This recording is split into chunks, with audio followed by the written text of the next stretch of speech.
Hi friends, welcome to my channel. KFC chicken ఇంట్లో ఉన్న వాటితో సింపుల్గా ఈజీగా రెడీ చేసుకోవచ్చు. అది ఎలా చేయాలో చూద్దాం. ఫస్ట్ చికెన్ని బాగా వాష్ చేసుకొని పక్కన పెట్టుకొని చికెన్లో కొంచెం ఉప్పు, కారం, పసుపు, అల్లం వెల్లుల్లి పేస్టు,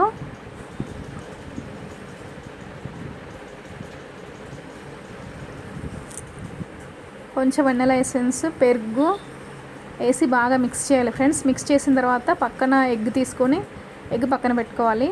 తర్వాత కొంచెం మైదాపిండి తీసుకొని మైదాపిండిలో కొంచెం కారం